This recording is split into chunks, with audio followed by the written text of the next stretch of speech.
Ready. Play.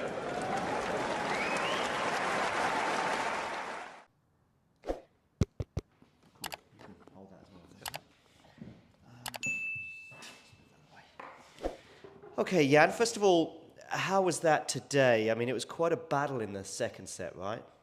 Yeah, for sure. I mean, I felt like I was playing quite good tennis, especially in the first set. You know, I had a couple of tricky service games, but I managed to hold all of them and just run away with that one break, you know, to finish the set at 6-4. Second set, I played a very good first return game, broke him, went up a break straight away. But then, you know, towards the middle of the second set, he honestly played a very, very good return game where I wasn't missing a lot, and he was like playing more aggressive than me and not missing as well. And I just felt like, you know, like I was thinking all the time, like, what kind of serve am I supposed to serve here for him to like to start missing some returns, you know, because like he was locked in that game and really made a hard time for me, and then broke me in the end. But thankfully, you know, I was able to come up with breaks as well. You know, broke him back once more, served for the match. He broke me back, and then I was able to win another good return game, and then finally serve it out. What was he like to play against? I saw him play Darwin a couple of days ago, and he played very well then. But as you said, you know, Darwin's obviously a junior, but Darwin is on the rise. But what was he like as an opponent? You had to think about things like when I was watching him on those return games, and when he got back on serve, how easy is that for you to sort of go, oh, I don't know if I'm going to be able to you know, get over the line here? Yeah, no, I really had to, you know, focus very hard, you know, to keep competitive and keep my return games, you know, give him a hard time, you know, on his service games, and then really focus on my service games to not give him too many cheap errors, you know. So because like he was, as I said, locked in, and I was, you know, I thought he played very well, especially on the clay, you know, like obviously the American boys, you know, they aren't really, you know, clay court specialists, but you know, looking at his results as well, I think he played a couple of weeks in Mexico, you know, he won one challenge on clay, so like he had some practice, and you could really tell, you know, with the shape of his balls, it was more kind of clay court style that he played, and yeah, he gave me a hard match, and I'm just happy to have won it. A couple of strange things happened in one game, I think. Both happened in the same game, I think. One, a ball came from another court, and it was also, they were practicing, and also in the same game. It was actually one of the games you got broken in the end, so it didn't really affect the result. He, you know, he had quite an easy put away, if you like, but then there was something blue on the court, and he said, I think he said like, oh, that's so frustrating.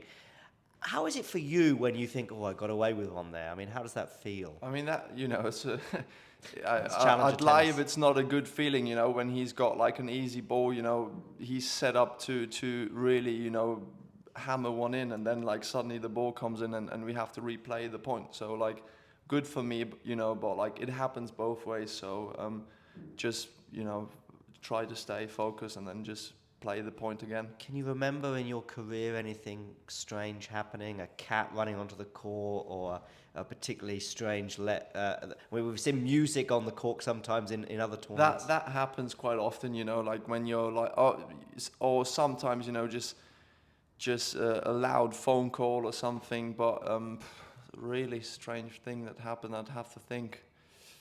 Can't really remember of anything. It's normally just. Well, you know, it just happens, you know, every now and then that something, you know, suddenly goes wrong, and you have to replay a point. So that's nothing new, you know. Sometimes even you know, a ball kid drops the ball at the back of, you know, of the court, and then like the umpire stops play, you know, repeats the point, or you know, ball kid falls over, or whatever, umbrella of the chair umpire just opens up and flies away because it's windy, you know. Everything happened already. Wildcards is back in the news again, with the news that Dominic Thiem has not been given a wildcard for the French Open. I wondered if you had any thoughts on that. I mean, first of all, like I'm a huge fan of him as a tennis player.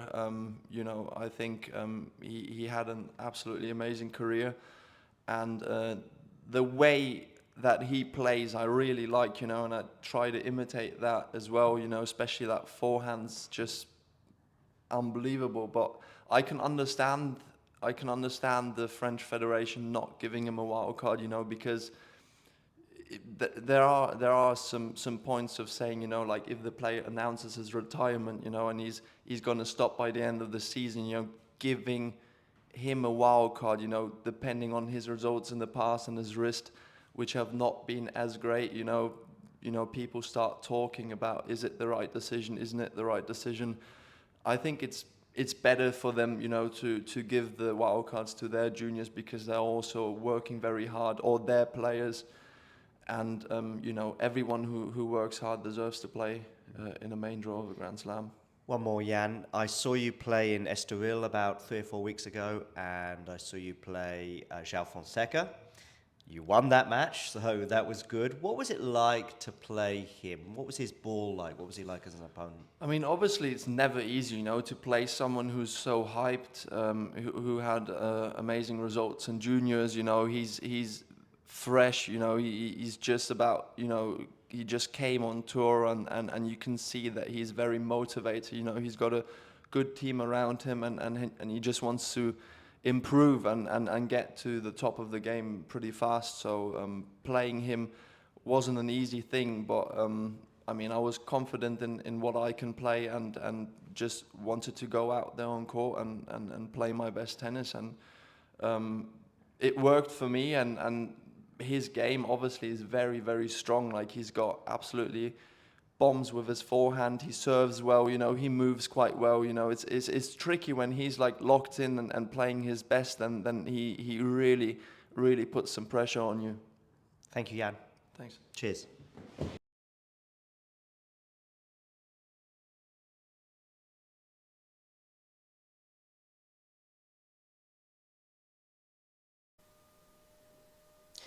If you enjoyed this video, make sure you hit that like button.